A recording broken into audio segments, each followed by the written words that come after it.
Let's get you all the latest visuals coming in from the U.S. Capitol. One civilian has died after hundreds of supporters of U.S. President Donald Trump stormed the U.S. Capitol in a bid to overturn his election defeat. This on a day when U.S. lawmakers met to actually confirm President-elect Joe Biden's poll win. Rioters smashed windows and clashed with police. One woman was shot at. She was later declared dead.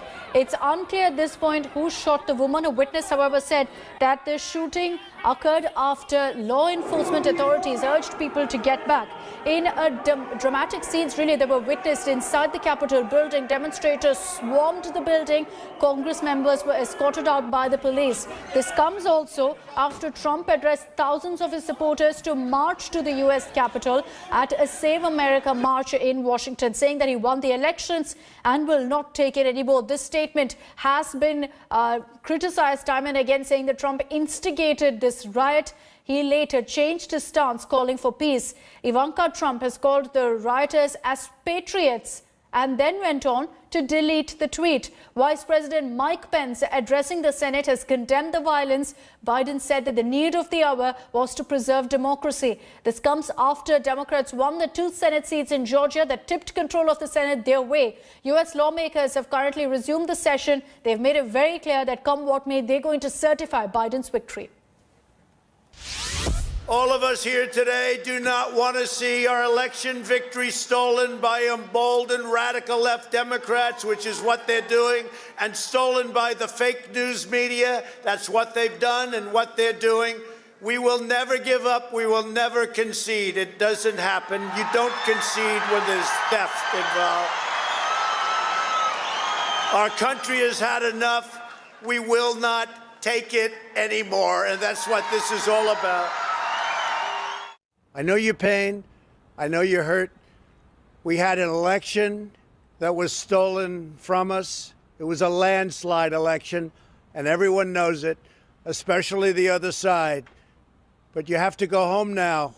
We have to have peace. We have to have law and order. We have to respect our great people in law and order. We don't want anybody hurt. It's a very tough period of time. There's never been a time like this where such a thing happened, where they could take it away from all of us, from me, from you, from our country. To storm the Capitol, to smash windows, to occupy offices, the floor of the United States Senate, rummaging through desks, on the Capitol, on the House of Representatives, threatening the safety of duly elected officials. It's not protest, it's insurrection. The world's watching. Like so many other Americans, I am genuinely shocked and saddened that our nation, so long the beacon of light and hope for democracy, has come to such a dark moment. Today was a dark day in the history of the United States Capitol. But thanks to the swift efforts of U.S. Capitol Police, federal, state, and local law enforcement, the violence was quelled. The Capitol is secured, and the people's work continues. We condemn the violence that took place here in the strongest possible terms. To those who wreaked havoc in our Capitol today, you did not win. Violence never wins. Freedom wins. And this is still the people's house. And that is the Vice President Mike Pence also putting out a very strong message that this kind of violence is simply not acceptable.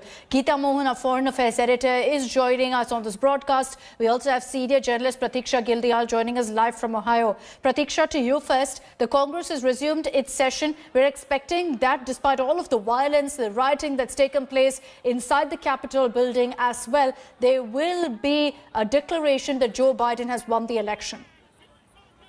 Well, that's certainly the hope. Lawmakers have indeed gone back to the U.S. Capitol building to convene business as normal. And today's business, remember, was to certify Joe Biden's victory, which they couldn't even get past the first state, Arizona. But we believe they have gone back now under tight security, and they are in the process of doing that.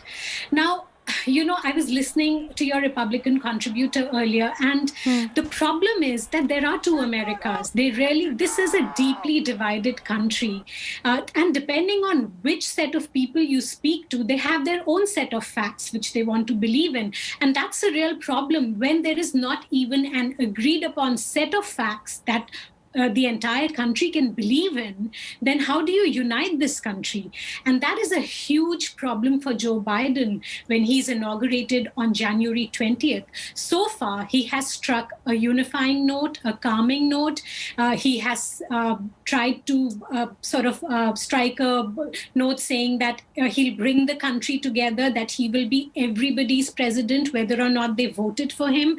But looking at the scenes in the US Capitol building today, we don't even know if many of these people, and millions of them voted for Mr. Trump, remember, will they even accept him as president? And therefore, a real difficult task at Joe Biden's hands. Geeta, there's a lot of talk right now about whether we're going to be seeing the impeachment of Donald Trump. There's been a call by several Democrats that there must be a very clear message that's sent out to Trump and to the world in large that this kind of a subversion of democracy will simply not be allowed. People won't watch by while it happens. Is an impeachment possible right now with 14 days that are to go for Biden to take over?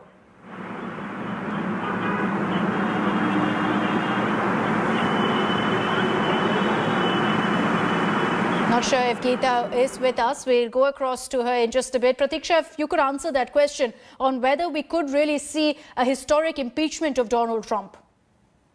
Well, there's certainly a lot of chatter around it. There seem to be a lot of lawmakers talking about it, including Republican, if US media reports are to be believed. However, remember, there are only 2 weeks left for President Trump to leave the White House.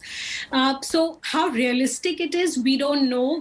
I don't think it's very realistic. However, what is more important than actually impeaching him is there's a lot of talk about how to make him accountable, how to make him take responsibility for his actions, to make him responsible for what actually happened today. And that is going to be a real challenge as well, because this is a president who's completely in denial even now that he lost the election, that Joe Biden is the next president of the United States. And he continues telling his supporters that we should not accept that they should not accept this result, that he has not lost, and that they should continue this fight. I also spoke earlier to Democrat Ajay Bhutoria. Here's what he had to say with regards to especially the kind of message that this sends to the world, the fact that social media giants are now cracking the whip against a head of state, and the fact that Trump has been seen to instigate this protest and this riot. Well, I think what social media giants are doing is good for the humanity, and it's definitely damaging and is definitely, hurting the image of United States across the world, where the whole world looks at America as a beacon of hope and democratic country. But at the same time, democracy is fragile, and what we have seen, the goods and evils of democracy happening live in the last 4 years. But what we also forgetting while this news is happening, in last 2 days, the Georgia elected 2 senators, for Democrat senators, and which gives them now Democrat the ability to control the Senate. So a lot of good things will be happening in coming 4 years. And what has happened today, why the National Guards did not come on time, or why there was no preparation ahead as it was done for Black Lives Movement, and all those things will help rebuild this security and institutions and everything around the Capitol and strengthen the democracy. So that will happen in due course of next coming days, weeks and months. Let me also tell you all about how social media giants have cracked the whip against Donald Trump. Twitter, Facebook and YouTube, as well as Instagram now, have removed posts from President Donald Trump as some of his supporters violently entered the US Capitol. Trump Twitter has in fact said that Trump's account will be locked for at least 12 hours and has threatened to permanently ban it, while Facebook imposed a 24-hour block. Trump has been angered by Twitter for flagging his tweets in the past, but Twitter has never previously deleted the president's tweets to preserve his posts for public record. But given the violence in DC, Trump's tweets were removed. 3 of his tweets making baseless allegations were removed by Twitter. Facebook has also removed a video by Trump in which he urged supporters who stormed the US Capitol to go home, while also repeating again false accusations about the integrity of this election. YouTube has said that it's removed the Trump video for policy violation. Instagram, meanwhile, has also followed suit after Twitter and Facebook to block Trump's account for 24 hours.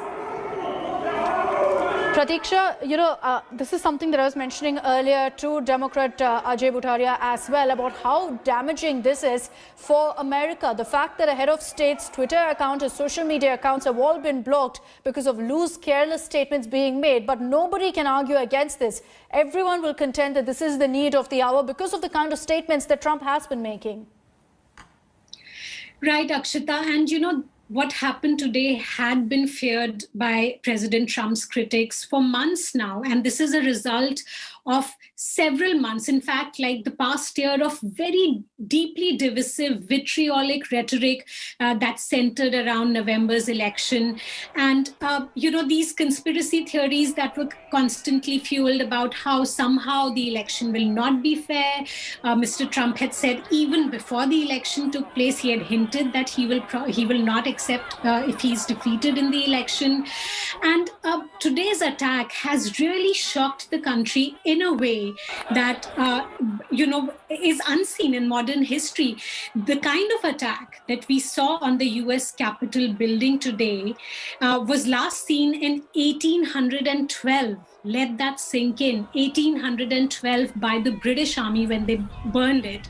This was more than 200 years ago. So clearly this attack on the US Capitol building, which is the heart of American democracy, has really shaken a lot of Americans across party lines. And today, some of President Trump's staunchest supporters also breaking away from him, including Vice President Mike Pence, who refused to overturn the result of the election as asked by President Trump, and Senate Majority Leader Mitch McConnell, who has also been a fierce supporter of President Trump. Yes. So, next few days, everybody's on tenterhooks. Remains to be seen what else will transpire in the coming days. There are still 2 weeks to go before he leaves the White House. Some Republicans, as you mentioned, Pratiksha, have decided to take a stand, saying enough is enough.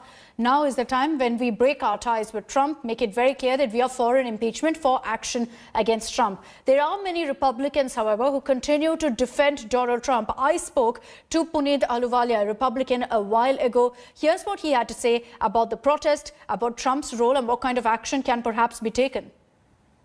What he has done is to speak about standing up to the encroaching, creeping socialism, which is truly a big problem with our country. I also know that the media and the high-tech companies, along with social media platforms, were also instigating folks. And when people feel that they are being snubbed, their voice is not being heard, as we all Americans, free-loving Americans, believe that should be done, I think you see a reaction. But I feel that this reaction was also instigated by bad actors.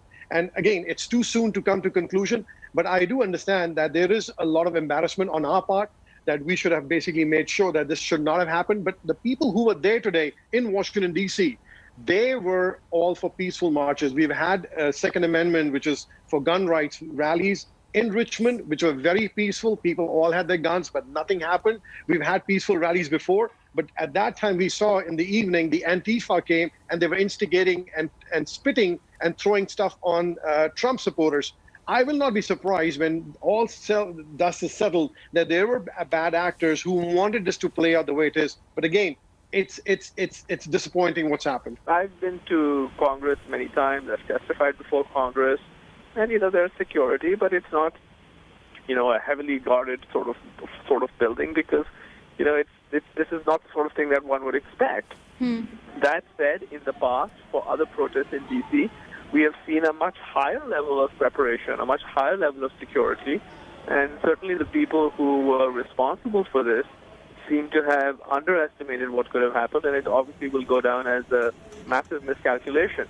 But the focus should not be on that. I think the focus should be on the absolutely unprecedented attempt by an outgoing U.S. president not to surrender power gracefully, but to somehow try to concoct some kind of crisis in the service of the fantasy that he has, that he actually won the election, even though it's absolutely clear that he lost the election fair and square. Pratiksha, a lot of discussion also on why the security didn't stop this kind of a siege, this kind of a riot inside the Capitol building. It was meant to be a peaceful march, but there was a march nevertheless that was planned. So you would expect that the security apparatus was fully prepared for this kind of a showdown. Absolutely. And if you remember earlier in the summer of 2020, there were widespread protests and riots across the U.S. on racial tensions after the death of an African-American man called George Floyd, who was killed by a police officer for the petty crime of counterfeiting a $20 note, it is said. And following that, we've heard so many other cases of African-Americans dying at the hands of law enforcement for petty crimes, and sometimes not even for crimes, for something as normal as running in the park. So today, a lot of people questioning how is it that these supporters of Mr. Trump were able to breach the barricades of the US Capitol, the heart of America's democracy, bang on its doors, smash its windows, get inside, run amok on the Senate floor, rummage through offices of senators and members of the Congress, including that of House Speaker Nancy Pelosi. And there are several photographs floating around on social media and on other mainstream TV outlets as well of people sitting and putting their legs on the table of, senators' desks, and, one of them is carrying a Confederate flag that's seen in social media. One of them is seen taking away a podium. Absolute vandalism and rioting inside the heart of American democracy, where lawmakers carry on their day-to-day business. And of course, there will be a lot of questions that security forces, that law enforcement will have to answer in the weeks to come. Let's get to all the reactions that have come in on really the storming of the US Capitol by supporters of Donald Trump. Leaders around the world have come together to condemn this violence. Prime Minister Narendra Modi tweeted saying that he was distressed to see news about rioting and violence in Washington. He added that orderly and peaceful transfer of power must continue. You also got several reactions from the United States. Former US President Barack Obama put out a detailed statement saying that violence was incited by Trump's lies on elections and his claims on election fraud. Condemning the attack, the 43rd American President George W. Bush said he was appalled by the reckless behavior of some political leaders and the lack of respect shown for America's institutions and traditions. Bill and Hillary Clinton also took to Twitter and said that the attack on the US Capitol was fueled by over 4 years of poisonous politics. Internationally, besides Prime Minister Narendra Modi, UK Prime Minister Boris Johnson has referred to the violence as disgraceful and called for a peaceful and orderly transfer of power. Canadian Prime Minister Justin Trudeau added that he's deeply disturbed and saddened by the attack on democracy in the United States. So those are the reactions that are coming in. And I want to take this across to Pratiksha Gildial, who's joining us live from Ohio. Pratiksha, this is hugely embarrassing for the United States. And we discussed this earlier about how America always spoke out when other countries, there were seemingly such attacks. So attacks on democratic institutions. America always called for the restoration of a proper democratic process. And now it's happening on American soil. Absolutely. It's surreal to see these scenes unfolding in the heart of America's capital. Now, remember that this came as a shock to many people across the world today, but a lot of President Trump's critics had been fearing this moment for many months now, because the election that happened in November was full of deeply divisive rhetoric, and people feared that this day will come. It all came to heads today. It's serious when 4 former US presidents issue statements strongly condemning today's incidents. And one of them is President Jimmy Carter, the oldest one of them. He has said today in a statement how troubled he is by the violence.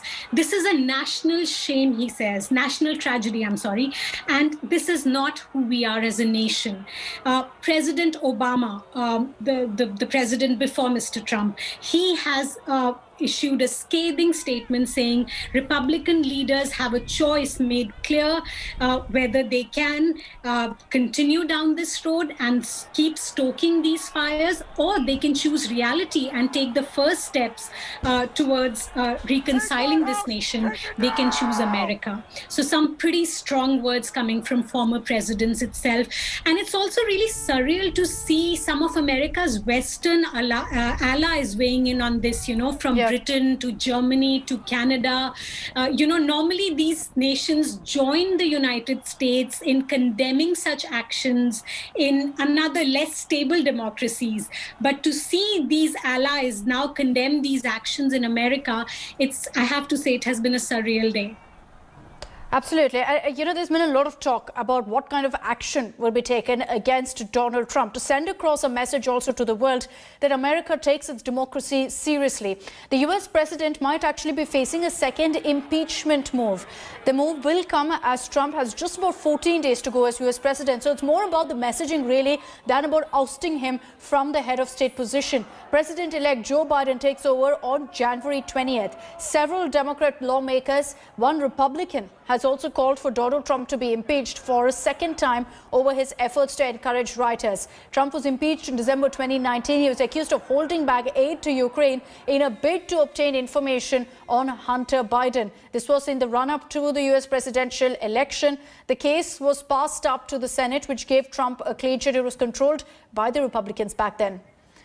Pratiksha, are we going to be seeing a historic impeachment? This time, what's different really from what happened in December 2019 is that you've got some Republicans also saying that, look, we need to send across a message against Donald Trump. Well, Akshita, it's something that's certainly being talked about. It's certainly a lot of lawmakers have raised, and we hear on the Republican side as well. But how realistic is it, given that he only has about 14 days in office? So I think what they are going to try and focus more on is how to make his actions accountable, how to make him take responsibility. Now, President Trump is widely known as Teflon president, like nothing seems to harm him or harm his prospects, because through the last 4 years, there have been many turmoils in this presidency. Remember, he's already been impeached once.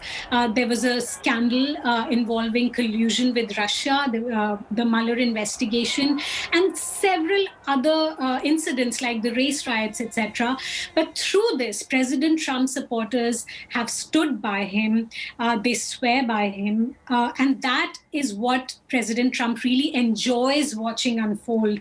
And a lot of his critics are saying that today's actions, far from criticizing them, would have probably pleased him. And, the reality is that as a president, perhaps the first statement should have come in from him when this violence broke out. That wasn't the case. Instead, what we saw was him going ahead and again talking about election fraud, perhaps instigating the mob further. And only after widespread criticism did Trump really come out and seek peace, put out a public appeal for law and order to be restored. And that by itself is unfortunate. Really shows how things in America stand at this point. Pratiksha, I'd like to thank you for joining us over the last few hours and getting us a sense of what really the situation is and the kind of discourse right now surrounding the siege that's happened in the Capitol Hill in America. Hi everyone, Preeti Chaudhary here. Hope you like this video. For latest news and analysis, like and subscribe to the India Today YouTube channel. And don't forget to press the bell icon to stay updated. Thank you for watching.